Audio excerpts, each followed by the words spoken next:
All right. Well, good evening, everyone. My name is Julie Shields Rutina, and I am the Director of College Planning, Education, and Training at MIFA. And we're so happy to have you here with us this evening. We have a great presentation called Six Keys to Finding a Good College Fit.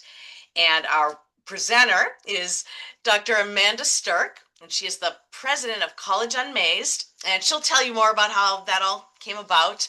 Um, but there's just so much good content in here, and I'm so excited for you all to hear it. Let me just give you a few logistics. If you need to leave the webinar for any reason, just know that tomorrow I will be sending a link to the recording and to the slides. So you'll have those, you can share them. If you want to ask a question, please put it in the Q&A, and I will monitor that behind the scenes, and I'll either pop in and ask a question during, or we'll save it to the end, but we'll get some of your questions answered, all of your questions hopefully answered as well. And I just want to give you a plug for, continuing to connect with MIFA. We've been around since 1982, helping families plan, save, and pay for college. And we have a robust website and lots of webinars with great people in the community and lots to help you with the whole college process, from saving to admissions to anything about financial aid and financing. So with that, Amanda, I'm going to turn it over to you, and thank you. Excellent, excellent. Well, let me get my everything up and going here on my side. You know how it is with getting your screens and everything, and then I will introduce everything. All Now, I right. did I did get a note in the question and answer asking if I was muted, and I'm not, but I guess I'm just going to ask to make sure. Can others of you hear us and make sure? Put that in the Q&A so I'll know. And it could be that you just have to click, okay, so people can hear us. That's wonderful. So I would say to the person who asked that, I would go down to your keyboard and just increase your volume. Okay. And someone else Perfect. said join the audio, and that will make sure. All right. For Thanks so sure. much. All That right. is Thanks. always important. You need to be able to hear us and do it. So thank you, Julie, for that warm welcome as always. I think we've been doing this for the last 4 or 5 years, coming on talking about some of these kind of critical things that really can help families become more informed as they go through the college admissions process. And so really excited to be here. So just a little bit about ourselves and us at College Unmazed. We come from a research practitioner background, and I was a school counselor, college counselor for many years, and had written kind of a curriculum for my own students, just trying to really help them navigate the high school to college process. And I had found this amazing research study on college knowledge and college research, and it was actually written and co-authored by Dr. Tim Poynton out of UMass Boston, and Dr. Rich Lepan, who is out of UMass Amherst. And I reached out to them, and I loved all of their content and what they were doing. And I said, I really have the practitioner side, and I have this kind of curriculum I'm building. You have the research, and they teach school counselors how to be school counselors. So let's get together and kind of come together and really think about this process and what are families sort of missing as they navigate the high school to college process. And really, what it came down for us was really that essential college knowledge that every single student, every single parent needs to have to be able to be successful throughout the process. And what's more important is that it's scaffolded in a way that really breeds success, right? That you feel confident, you feel secure, you feel like you know what questions you're asking. Because as like Julie says, and I've been on the MIFA website and it's phenomenal, but there's also College Board out there. There are so many resources and so much kind of thrown at you today that it's hard to sort of distinguish. And you have some of the really high flying kids that, are maybe a little more intense and they have different aspirations. Maybe your student is looking at a community or technical college, Maybe you're looking at a four-year university or looking at different 2+2 programs. There's so much out there. And so really we wanted to scale it back and be like, what's the information you need to know at each step of the way? And how can we walk families through that? So that's where College Unmazed really came into kind of creation. And what we did is College Unmazed is actually a student-facing workbook. Any student, any family can pick it up wherever you're at in the process, whether you're even middle school or ninth grade or a junior, looking at the next junior to senior process and what that looks like. So we have two main sections of the College Unmazed book. The first section is really about building those essential skills and abilities that is beneficial as you go through the process and what colleges are looking for. So that's really building what we call your U factor and kind of what makes you unique, your academic factors, whether that's through dual enrollment, AP, or different programming, like what does that look like? Your career factor, really exploring your values, your interest, your abilities, and your knowledge of work and how does that come together. And then we also put money factor early into the conversation because I don't know about you, but money was a factor and still is a factor in, my own children's college going process, right? So some families are able to kind of write the check to wherever, and that's great. And a lot of us have to budget and we plan and we think about what's the return on investment. So we want that conversation to be early in the process, not waiting until senior year. And then the second half of the book is a process we're going to be talking more about tonight, calling it leads. It's how do you build your college list? How do you explore colleges? How do you actually apply? What are some of those kind of things that you need to do to make sure that you are putting your best foot forward and what colleges are looking for? And then we walk you through an actual decision-making process. How do you determine what's a better school for you as a student, as a family, and so forth? And then lastly, we have the S in leads, which is success. And that's really how do you develop a plan to be successful once you go to your post-secondary education. So through all this, again, like I said, whether you're going to a highly selective school and that's your path, whether you're looking at a community college or technical college, our belief is anybody looking at post-secondary education needs to go through this process to make sure that you're making an informed decision and are really being successful throughout. So just a quick little thing, I talked about college knowledge and how important that was. And it is interesting having, being a college counselor, college advisor myself, where I see families sort of misstep, right? They missed something and now we have to go back and fix it and things like that. So again, that scaffolding process of your knowledge is really critical. So we actually mapped it out. If you are a school counselor out there, and you want some of these maps, you can also find them as downloads on our website. They're free. Same with if you want it like a poster, we have a big 18 by 24, but it really breaks down each step of the process. What's that essential knowledge that you need to know throughout? So I'm just going to show you the next one. Leads is the same thing. And like I said, the lead strategy in itself is really kind of what we're going to be talking through this evening. And more specifically, looking at something called the 6 keys of college fit.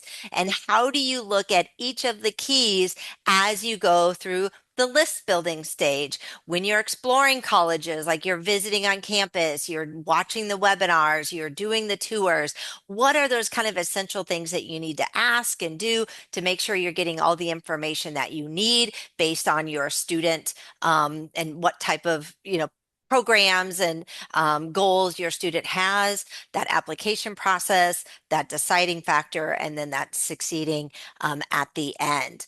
And like Julie says, if you do have any questions throughout, feel free to throw them in the Q&A, and she will be happy to raise your hand, let me know that you have a question, and I'll definitely try to leave a few minutes at the end as well. And you can always email me. My email is just asterk collegeandmaze.com. I'm always happy to answer questions if I don't get to them this evening.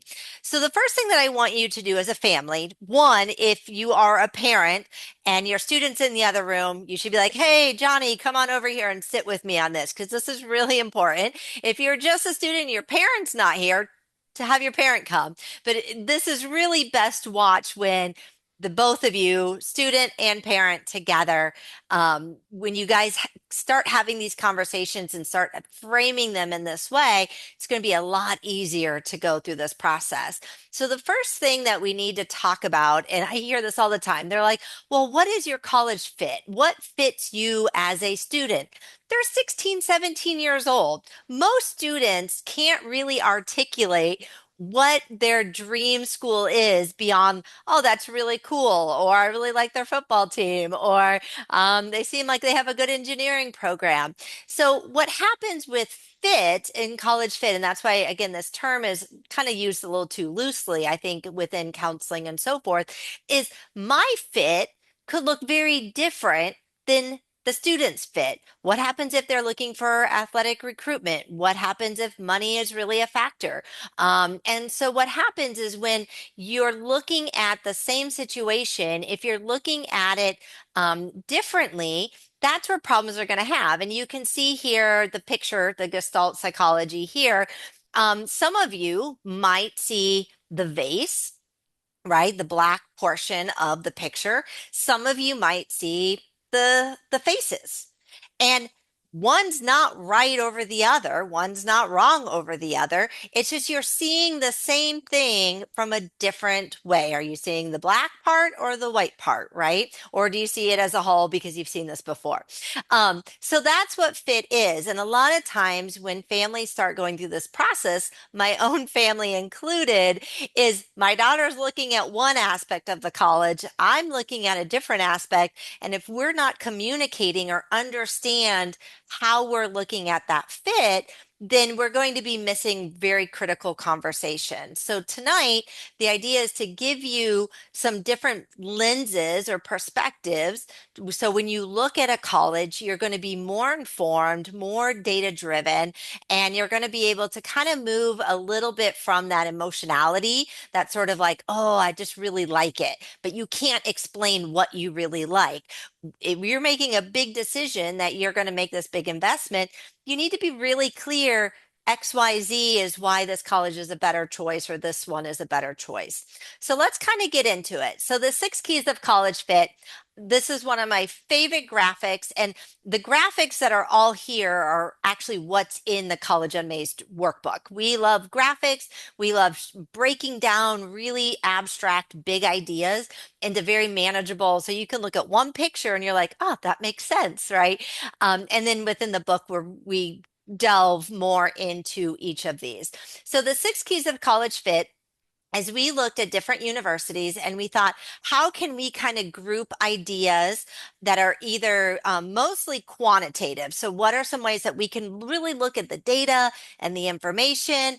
But then there might be some qualitative things. You know, there might be some questions we have to ask because it's not really a data point. But what do those kind of big ideas come around? So, the first one, which I think a lot of people focus a lot on, is the academic match. So academic match, think about basically, can I get in? Do my ACT, SAT scores match what they're looking for? Does my GPA sort of match what I am? What's the selectivity on that, right? Is it really hard to get into? Is it kind of open access? What's the size or the student to faculty ratio? What type of programs might be available? What's that size? So it's really kind of the academic side of the house. And who I am as a student right now, does that match with where I want to go? Career match, kind of self-explanatory. So that is, once you get there, what are they going to do to make sure that you are going to have a job at the end of the day, right? What does it look for a career placement, their alumni network, their mentoring, their internships? My daughter's a freshman up at the University of Florida. Everyone's required to do a careers class. It's a 1 credit career class, and everyone takes it. Sometimes some universities, it's really hard to get into an internship or a research opportunity. I had somebody from a large Northeast school reach out, and their son was trying to get into an internship, and really there was no big support at the school. And they were pretty disappointed that we're paying all this money and we thought the school would be really great, and they just were not getting anywhere. So what does that college offer in terms of career opportunities?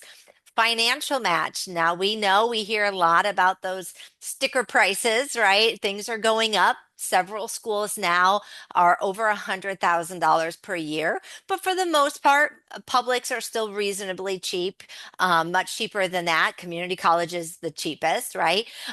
So can I afford to go to that college based on their average net price, their scholarships, maybe the grants and loans that we have? Do I need to, what's the debt look like? So that's really important. If I go to the school, what happens? I just got a phone call from a parent. Their student got into a kind of a selective art school, and the parent's like, it's $50,000. They expect $25,000 in the first year, or like that we have to pay 25,000 and then $25,000 a year in loans. And so we had to have a real conversation that that's the average. What families pay at that school is about $50,000. And they were going to try to appeal the aid. And we started looking at the data and what's the averages, what's going on.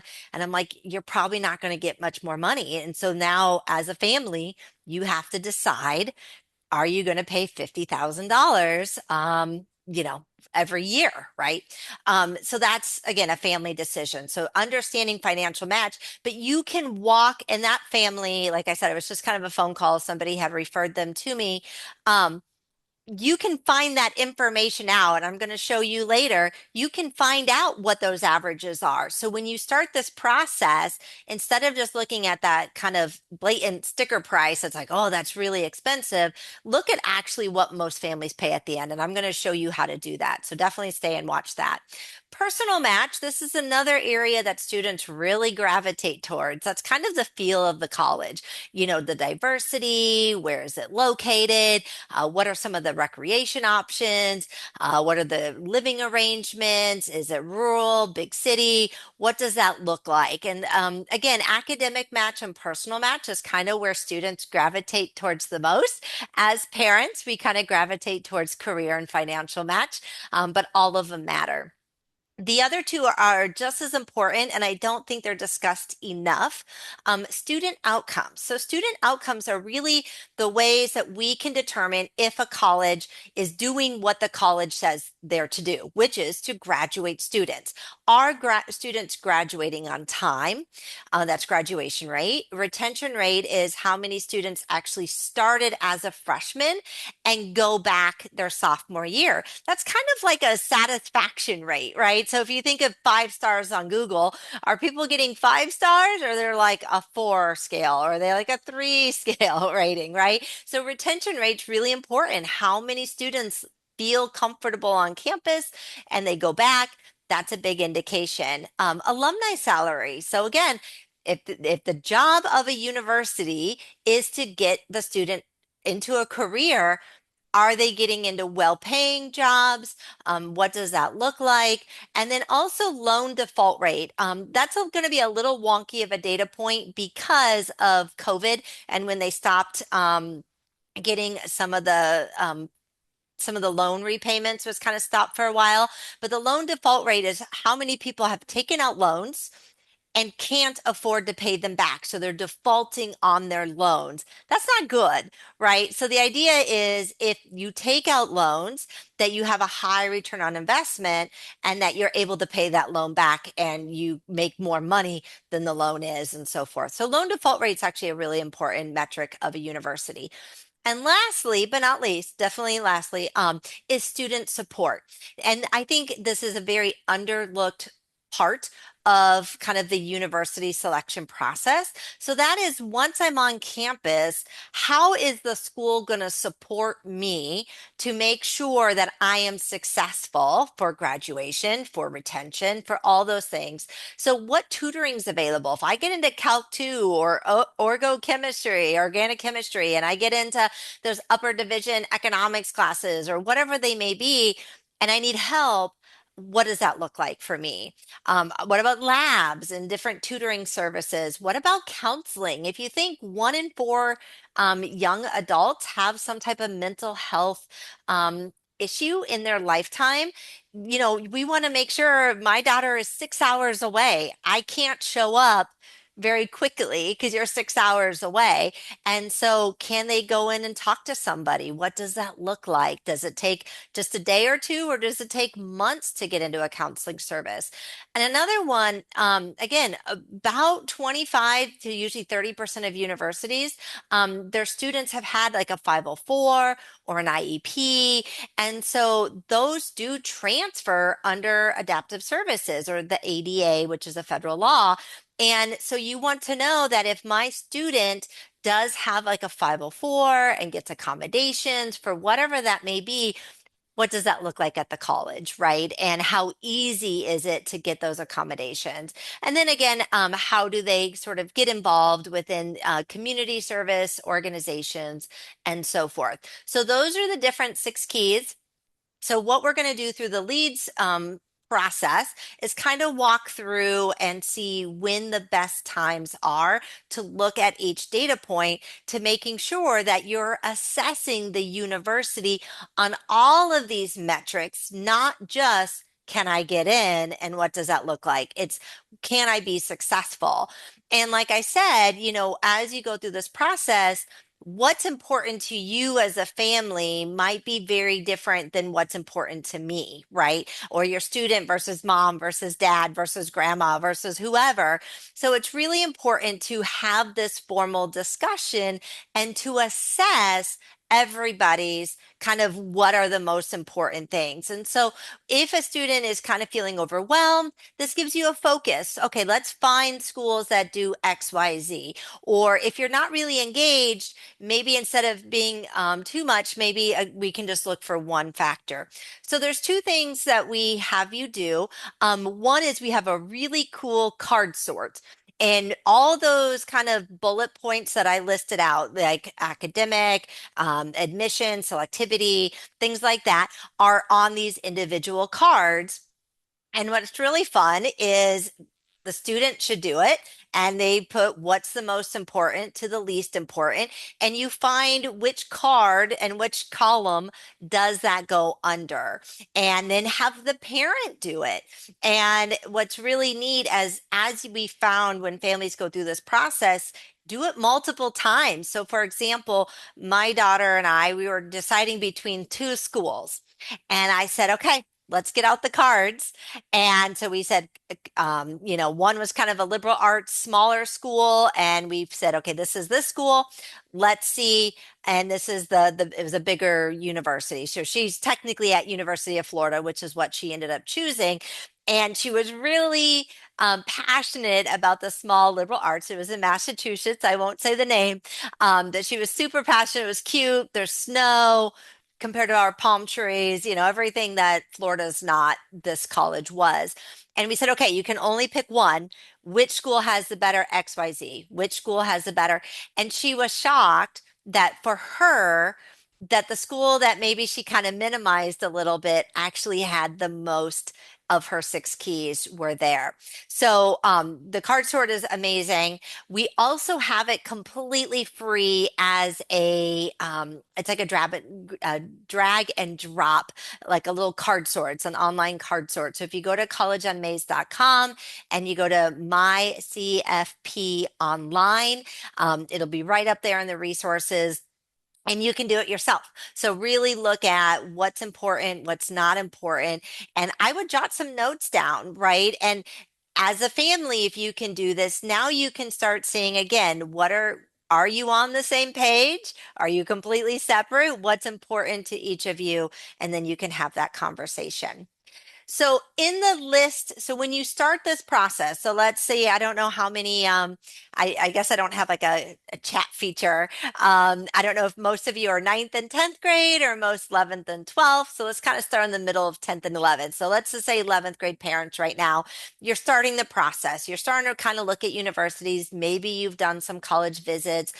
Maybe you're just kind of starting to see what schools are out there. So as you start building your list, we don't want you to do every six key all at once because you saw those data points. It's a lot, right? It's a lot of information. So as you're building your list and you're using programs like College Navigator, the College Board, some of those kind of CAPEX type programs or search functions, pretty much you will find those have personal match, career match, and academic match as the selection aspect. So, how far is it from home? Does it have a sports team? What is their normal range of ACT, SAT acceptance? What's, is it rural? Is it urban? Is it 10,000 students versus 15,000 students? So, most of the search functions that you find will be personal match, career match, and academic match. We suggest you start there first. And here is an example. So we use College Navigator. College Navigator is completely free. It's run by the federal government. It's not pretty. It doesn't have all the bells and whistles of some of the other programs that are like a company. So think of like a College Board or CAPEX or Niche or things like that. So it's not pretty, but it's got tons of information. So you can see on this, the search function is asking those. If I go back real quick, you'll see personal match, career, and academic match. So start there. So start using these functions, start kind of looking down. And here, this is where you can start finding, quote unquote, a list of schools that might be a great place to start, right? So if you're overwhelmed, think about these, go through those six keys, and then start using these search functions to really try to maybe find 12 to 15 schools that you want to explore more, right? And don't worry, your list that you start today, whether you're a ninth grader or 11th grader, it's going to look different by the time you actually end up applying. Things change. You learn more about yourself, you learn more about programs, you learn what's important to you. So allow it to be flexible as you go through that process. Okay. So let's talk about the Explore option. So now in Explore, we want to start actually doing the research of the schools. This is when you start actually going to college campuses.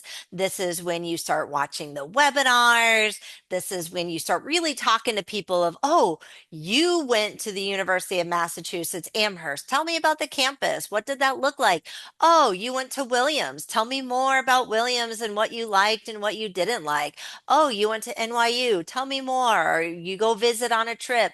I was just talking to somebody at a conference I was today, and they're like, oh, we're going out to California and we're going to stop by, Harvey Mudd and UC Berkeley. And just started listing things. They're like, we're not really interested, but we're going on vacation anyway. So we want to go check out these schools. Fantastic. That's the explore portion.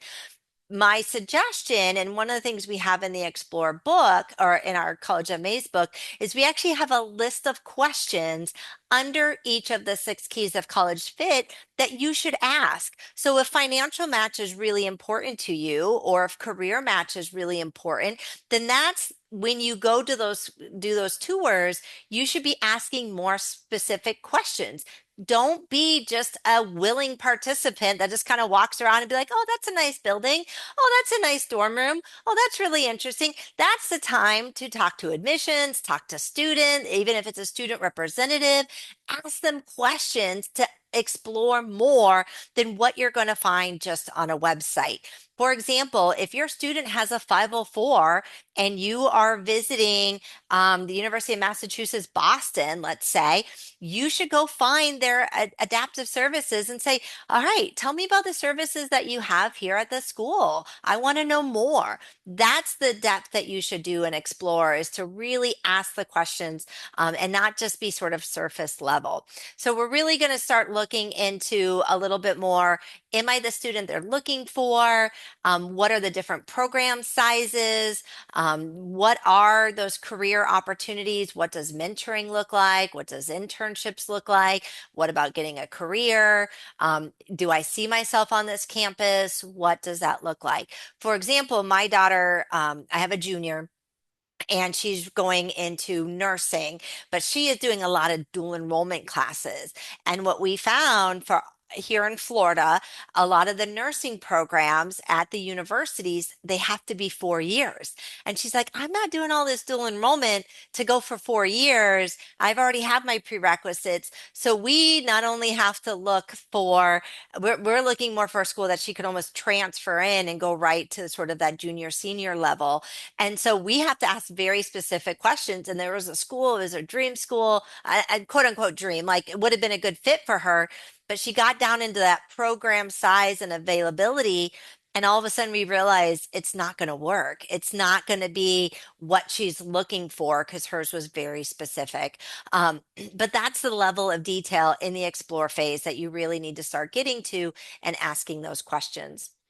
Like I said, other things to start looking at and explore is financial match. This is when we start looking at net prices, and I'm going to show you that here in just a minute. We're going to talk about institutional aid. We're going to be checking out all those student supports on campus and checking out those student outcomes.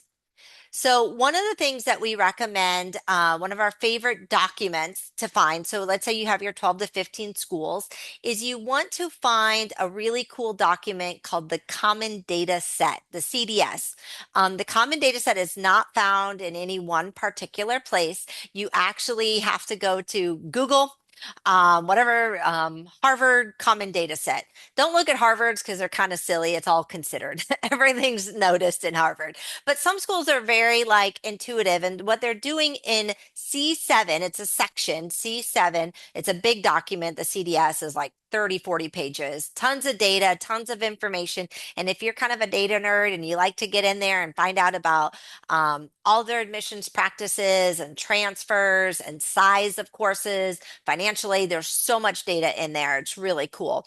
But one section as parents is to look at something called C7, and that is how they make their admissions decisions. How important is rigor, class rank, your GPA, essays, letters of recommendation, and then other non-academic skills like those extracurriculars and clubs. And are you first generation? Are you from the state? Is that important?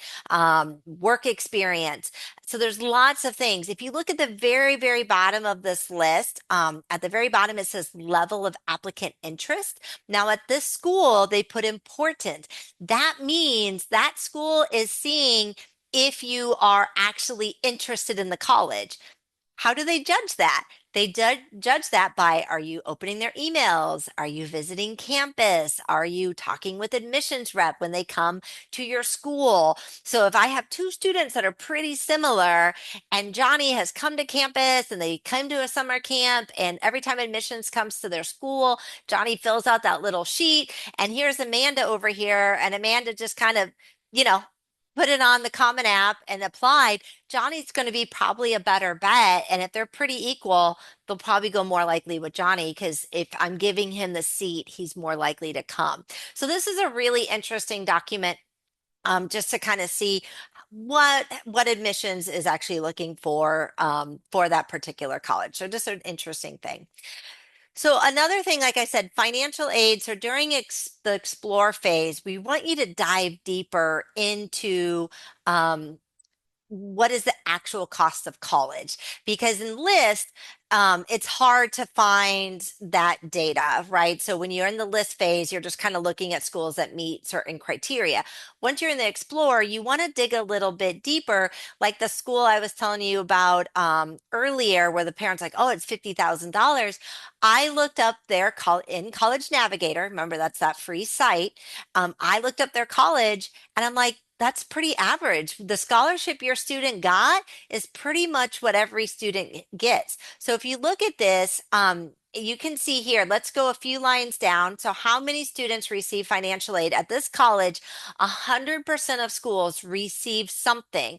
If you look down, you can see it by Pell Grants. So about 23% or about a quarter of the students are typically that kind of lower, maybe lower income families. So 75, 77% um, are not quite full paying, but they're not getting financial aid as much. So this school, if you look down at institutional grants and scholarships, so that's right down here. There we go. We'll circle it. 100% of students get some type of aid. Okay. On average, this school, this is a real school up in Massachusetts, on average, they earn 40, almost $40,000 in institutional aid.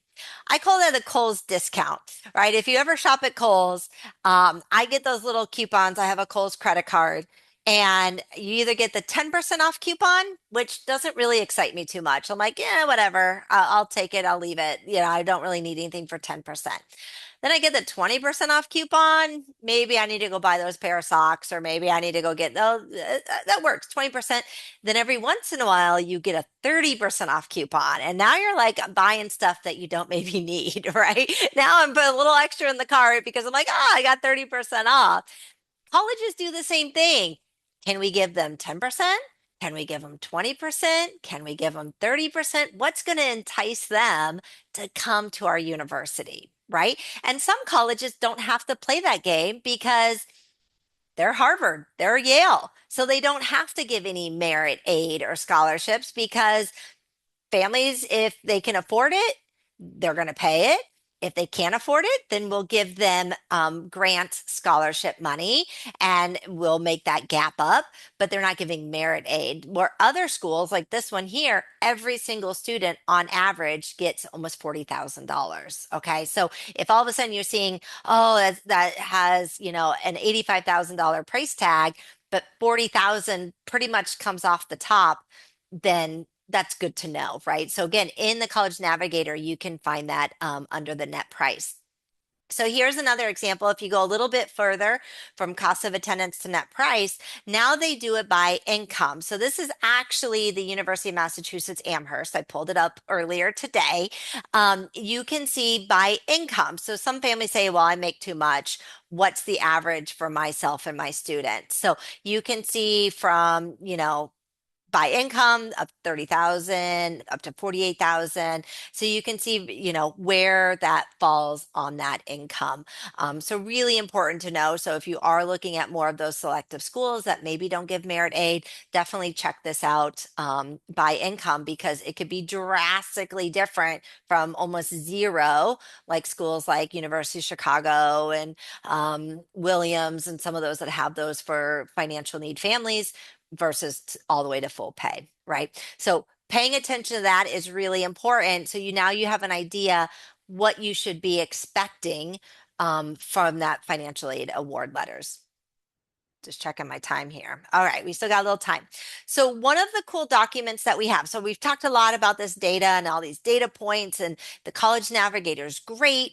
We have an even better tool, completely free, completely just downloadable. All you have to do is go to our website. If you go under the downloads button, you're going to look for the College Data Organizer. So all this data and most of what I've shown you in the 6 keys, most of it is readily available, right? Every year, every university that gets financial aid has to provide the federal government, the Department of Education, their data points, right? On all these factors. So when you look at College Board and College Navigator, that's all the same data that they are pulling from. And we pulled from that exact same source and we put it in a cool Excel or Google Sheet. Dr. Poynton loves the Google Sheet. I love the Excel. You do you, doesn't matter. So you pull it and you can basically, any college that receives financial aid, so pretty much any 2-year, 4-year, public, private, most of them should be on here. You'll put in a name And what you'll find is you can color code it. And what you see, and it's by the 6 keys of college fit showing you data. So here are 5 schools, mostly the SUNY system. Syracuse is on here. And green is like kind of beneficial to the student. Might be easier to get into, might be a little bit cheaper, might have a lower student to faculty ratio, but it's just kind of beneficial to the student, right? Um, Yellow is kind of like the least, best. Maybe it's the hardest to get into. Maybe it's the most expensive. And then middle is just in the middle. Okay. It's just white, is in the middle of those. And so, very quickly, when I'm looking at this, things that I can find is I can see, Rensselaer Polytechnic is the hardest out of these 5 schools. It's the hardest to get into. It's also up there with being one of the most expensive, right? But we can also look here when I come down to student income, or sorry, student outcomes, the retention rate's only 65%. That's not very high. Remember, that's that satisfaction kind of Google rating that we're getting, right? Where if I look at, the SUNY Cortland, their 91% of students come back their second year. That says something. So, a lot of kids really like the campus. I might want to know more. I look at graduation rates. If you look at that, a lot of times they'll put like a 4-year graduation rate. A lot of them end up telling you the 6-year graduation rate. I don't know about you as a parent, but I don't have a 6-year financial plan for my child. I have a 4-year financial plan and maybe 3 years if we're lucky, right? So I don't want to know the 6-year. I want to know how many kids are graduating on time and what does that look like. And then here you can also break down average net price, institutional aid. There's almost like, I think there's 60 data points that are on there. And there's a tab on there for the common data set. So that sheet I showed you, that C7 earlier, that you can go through and you can put all the numbers in and it color codes it. So you can see which schools are really like more essay driven, which ones are more test driven, which ones have that demonstrated interest. And then there's some cool graphs and stuff on the last tab. So definitely go ahead, download that. We update it every year to the most current. So whatever is on the website is the most current. So if you have a junior going through right now and you have a freshman, don't hold on to that junior one. Get the new one in 2 years, because they'll have the most up to date. And as you know, with COVID and everything else, it changes so quickly, right? So great sheet that will help you start that. And like I said, within the book, we have the specific questions, and I would take this information, start thinking about it, and now go ask the college those questions. Remember, as you go through this process, you are the consumer. Okay. At the end of the day, they need you just as much. And in some schools, they need you more than you need them. So attack it as I'm the consumer, I'm doing what's best for me. Doesn't matter the name, okay? It doesn't matter that it has to have certain colors attached to it. It really is it the best school for me based on all these 6 keys? And as you go through this process, hopefully you're saying, oh, yeah, this is way more information than I kind of thought. So as you apply, one of the things that we do is I don't recommend applying to 15, 20 schools. Maybe that's what your list started at.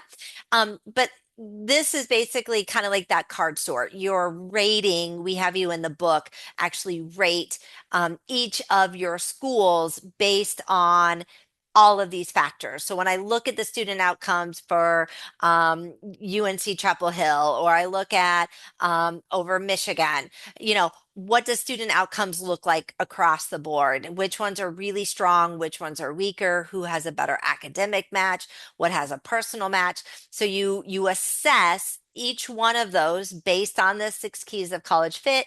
You add it up at the end, and what you should start seeing is schools that are kind of coming to the top, right? And so, one of the things that we would love for you to remove out of your vocabulary is this idea of safety target reach. And the reason why we think that that's really poorly worded is because there could be a safe, quote unquote, safety school that is amazing for you as a student. It's financially available. They have an amazing program. I'll give my daughter as an example for nursing. Actually, some of the community colleges are one of the some of the few programs that are allowing would allow her to go directly into those last 2 years of like a BSN program. So a 4-year university, could she get into one of the more selective, Florida state schools? 100%, but it might not be the best match for her. So it might be a safety, but if I minimize that program, then it's not going to match her. So what we try to look at is the chance of admissions. That's that selectivity. Is it a high chance that I'm going to get in? Like pretty much guaranteed? Is it a moderate chance? Like, hey, there is some variability here. Maybe not. And then low chances, they're like a 5% acceptance rate, or I'm missing something. So using chance of admissions is a better thing. But on top of that, we want to merge, is the school a best fit for me? So removing just the admissions piece should be over here, but then is it a good fit for me? And we have this thing, we call it the 3x3. When you merge those two things together, now you're really looking at schools. Is it a good fit? And what's my chance of getting in? And your best scenario are schools that you have a pretty high to moderate chance of admissions, and it's a pretty high to moderate overall fit based on your 6 keys. And at that intersection is where you're going to find schools that are really good for you. So definitely use that. The 3x3 is phenomenal, and really helps you kind of remove some of the desirability out of it. So once you go through the application process, you apply, you win some, maybe you lose some. So what we have students do is come back to that list. So now that I've applied, I have my applications and I know the information. Did I get in? Did I get a spring term, a summer term? What does that admissions look like? Or did I get denied? And then also, what does my financial aid package look like, right? So that's a big part of it compared to loans and grants and scholarships. Like, what does that look like? And we have you assess based on your new list, because your list changes, right? Because now you have all that information. And now, based on knowing where I got in, now, instead of doing chance of admissions, because now I've been admitted, now is when you bring in the desirability. Now, okay, based on my 6 schools that I got into, now let's go back to my 6 keys. Let's reassess. Let's revisit. Let's look at desirability. Let's look at that kind of, do I belong there? What's my next 4 years going to look like? Is this how I envision it? Does this give me the opportunities? And then bring those two things together, reassess. And then really what you'll find is that the school that is going to be the best fit for you will definitely become very, very clear. So the reason we tell you not to bring in desirability until after you have your admissions, if you get your heart set on a school and the admissions is so difficult and you're not going to get in, then it minimizes all the other great schools that you have on your list, right? So I told you earlier about my oldest daughter was very desirable a school up in Massachusetts. And you know, it was kind of blinding her. So we had to step back, reassess, look at it. And when we kind of removed that and brought over the overall fit, we realized this other school was a better opportunity. So things to think about as you go forth. So at the end of it, when you're kind of into that second semester senior year, we would love for every family to sit down and really have a plan of success. You should be talking about finances the whole time. Who's going to pay what? I was telling you about that family that has now a $50,000 bill. And I'm like, well, how much do you have in savings? How much are you willing to pay? What's the student going to pay? Like having those conversations. If I get scholarships, do I need more scholarships? What does that look like? Really having a plan for socializing, getting involved on campus, doing all the things that make school a great environment for them. And then also making sure that academically they have a plan for again, their 4-year plan, not their 6-year plan, and to kind of go through through that process. So we have you all sit down answering some questions and putting a plan in place because unfortunately, 50% of students do not graduate within 4 years of college. Again, they take either too long or unfortunately, some drop out because it's not a good fit for them. So that is kind of the gist of everything. So the 6 keys of college fit, let me just reiterate, is really it gives you a unique lens to talk about the college admissions process and making sure that as you go through each step, that you are aware, you're asking the right questions, you're on the same page, and it's really fantastic. I love when students come to me. And they're like, "Oh, Dr. Sterk, I really love this school because this has an academic match," and they list why it's an academic match. When they come and say, "Oh, and then the career," and they start listing all these things, and I'm like, "You've done your homework, you're informed, you're having a better experience, and it puts you in the driver of the experience versus just kind of flailing, not knowing what to ask, when to ask it, and so forth." So I'm going to put my information up here.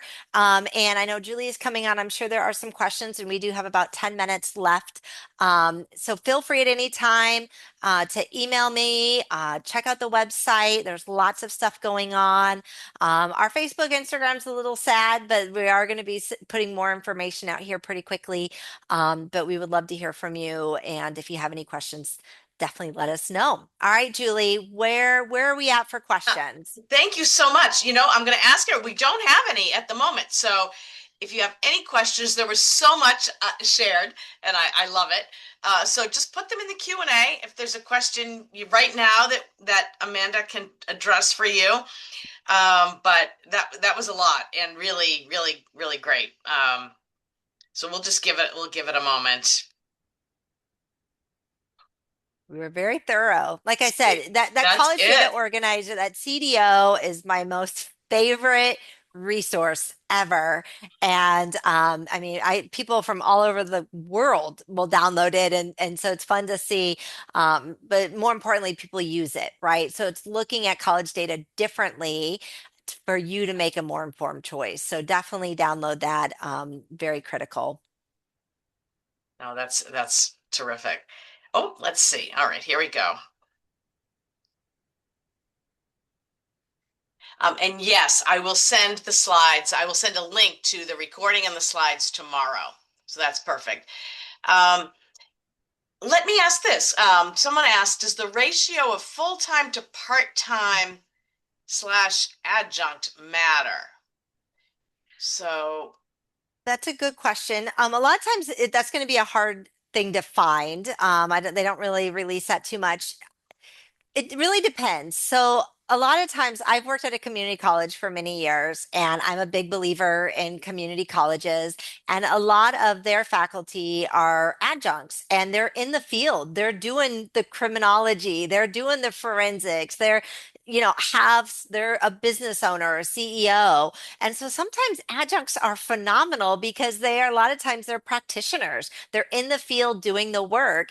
Sometimes full-time faculty, especially at some of the big universities, they're more focused on the research and the grants and the things they're getting that they're not necessarily maybe focused on like sometimes the pedagogy or giving. My daughter is in a giant organic chemistry class and it's taught by TAs, and like she went in thinking she was going to have this kind of one-on-one time for the office hours, and there were like 100 kids trying to get questions for this orgo, and they're this, and she's like, "Oh, I thought she'd be like really kind," and it was like run like a military. She's like, "Mom, they were so strict," and question you question.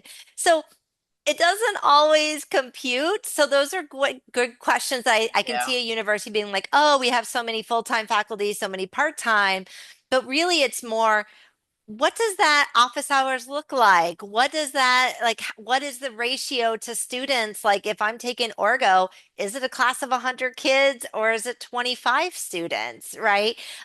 Big difference. So, those are the questions that when you're in that explore phase, you need to dig a little bit deeper, because not all the answers are what you think it might be. So, Sorry, Well, I and can. along, I'm going to ask this question because it's along those lines. Mhm. What are some commonly overlooked questions that you would recommend people ask when they're touring colleges? Oh, that is a great one. For me as a parent and as a counselor, the mental health is a really big deal. Because I can't tell you how many times they're dealing with transition, they're dealing with sleep and not eating well. Like it's hard. That first year especially is extra hard. And I think that if I could say to all families, especially when you're visiting schools and when you're dropping off your student, go to the mental health counseling center and normalize going to ask for help because a lot of times you do get free services like so many hours. So I think that's a question. And same with adaptive services. I think a lot of people, oh, well, I don't really use my accommodations that much just for testing, just for okay, you're in an orgo class and now you have four tests and you have, and you're in a big lecture hall. So I think those are some that are really important. And then this I'm from Florida. We've gone through hurricanes. Unfortunately, we've gone through school shootings. So I also would ask the emergency plans. So if there's a natural disaster coming through, or if there's a shooting on campus, heaven forbid, what's going to happen to my student? What's your protocol? So that's safety. I have I have two daughters. I'm luckily they're black belts in karate, but I also want to know the safety of the campus. Do they feel comfortable walking around at night? And if they don't, is there a car that's going to pick them up? What does that look like? So I think those are some things that as a mom, and a college counselor, like I would say, I think are more important than sometimes. We ask about can my student get in and selectivity, but I want to know that my kids are safe and happy. So. Yeah, that's great. And how about this one? I know you must receive this question all the time. This is very common. What do you recommend for a student who has no major preferences yet and is a junior in high school? It's very hard to assess college fit for an unknown major, but That is we know that is that's very common, right? very common, and I think it's really normal. One of the things that I would explore with your student is what you could do right now to start exploring opportunities to see what is a good fit career wise. So maybe looking at maybe an internship or some volunteering opportunities or maybe a class. But now is the time to really explore that. And if you're really undecided, ask that at a school. If I'm undecided, what are the programs I could access? What's your career services look like? A lot of them will do assessments. A lot of you, I know some schools, they guarantee an internship their freshman year. So maybe a big school that kind of can swallow your kid up a little bit and they're not maybe a big advocate for themselves and they don't know what to do.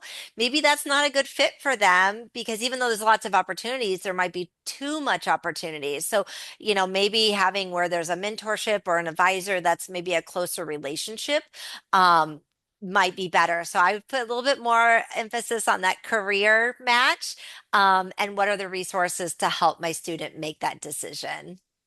Yeah. And then also, right, it is true that sometimes if you go and take a variety of classes, that helps you think Yeah, about the next step and for sure. the path. Yeah. Well, and asking that, can I take these certain courses or do I have to be in this major? And sometimes schools will, if you have to kind of get through your prerequisites, right? Your general education, your English, your math, your science. Make sure you put in some of those quote unquote career prereq major classes. Take a intro to business your first semester. Take an intro to economics. Take a physical therapy, anatomy, physiology, right? So try to maybe, because usually kids have buckets, right? They kind of gravitate towards like healthcare. And what does that look like? Or they kind of look towards like Mhm. marketing, business, like think of meta majors. So try to get some classes early on in the process that could be similar to what they might be interested in. Don't just do all gen ed. Try to take some of those. Even maybe over the summer, take a college course at your local community college, right? So Those are ways you can start exploring and because yeah, I think right now they say I think the next generation, what, 12 to 16 different jobs in their life. Um, so we know how many times, Julie, did you change majors? I changed Ah, majors 3 times, you know, right, right. it's normal. Yeah. I wanted to make money, but I really just wanted to be an educator and Ooh. so I went to be an educator. So Yeah. And then this person asked, and I think you talked about it a little bit, what's a good resource to identify merit aid metrics? And if you qualify for, if you don't think you'll qualify for need-based aid, Mhm. and as they asked, does the college data organizer provide merit aids metrics? It provides institutional aid data. So, what's the average institutional aid? So, using College Navigator will give you an idea. And you, again, you're looking at the line that says institutional aid, and typically that's sort of merit aid, the little financial aid, a little bit separate from. FAFSA, right? So FAFSA is a different line. So their aid, and then some schools are very transparent on their websites. Like Yeah. if like University of Tennessee, if you're an out-of-state student and these are your scores and your GPA, this is exactly what we give you. If you're an in-state, this is exactly what we give you. And it literally is a metric chart. Like where are you at on those academic factors? Others, you can definitely talk to financial aid, but getting a good idea of where am I at with in terms of am I matching their academics or am I exceeding? So a lot of students are like, if you're really looking for scholarships, it's not those kind of low chance of admission kind of reach schools that are going to be giving out a lot of aid. So a lot of times you being over their academics is where you're going to see the scholarships by joining the honors program, by being above there. So if you're really looking for aid, sometimes it's the schools that are you're exceeding their admissions criteria is where you're going to find the most aid. So definitely keeping a wide list is really important. Uh, I'll add one more thing too, that colleges sometimes have a net price calculator on their Mm, website, yep. right? And if you go into, you can type that in the search bar. If you go in and if you see the questions center around GPA, test scores, right, things that are merit based, you can have a sense that Yep. college has merit, Yeah.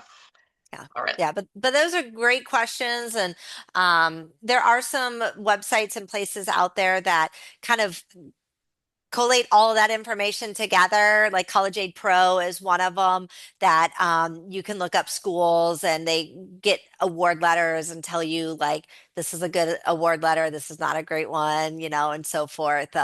So there are some programs out there that they do kind of put that information together and make it a little easier for you. College Aid Pro is one of them that I know. And then the last question that is listed is, we all hear this that some colleges are closing these days. Uh,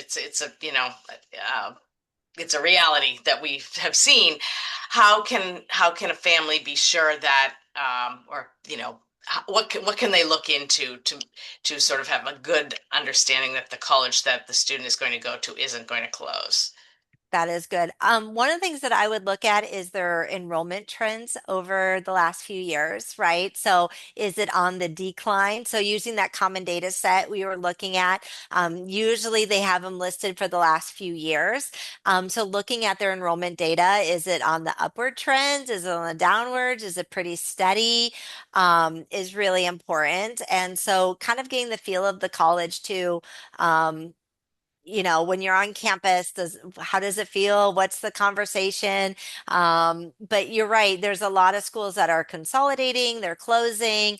And what's happened with the Common App, which is great because it's one application for 1,200 schools, is some schools are getting way more applications. Like I've been using UF as an example. They had 100,000 applications this past year. Northeastern had 100,000 applications for not that many spots. And then there's other schools that are dying for enrollment. And so I caution your student to like just go on the oh, these are what's on Instagram right now, right? And there's a lot of great schools out there, but looking at the data, looking at the information, and realizing that some schools are really going to fight for you to be there and will give you good amounts of aid, and that's fantastic. But you do have to be cautious, and really look at the back end side. Do they look healthy? Is all the data kind of pointing to that they're going to be around for a long time? Yeah, that's those small schools, they're struggling. And I'll go back to the financial aid piece. So the school that my daughter ended up, I won't say the name, um, we're budgeting, we're looking at everything. And what they did not tell the families, there was a $7,000 increase from the year prior to the next year.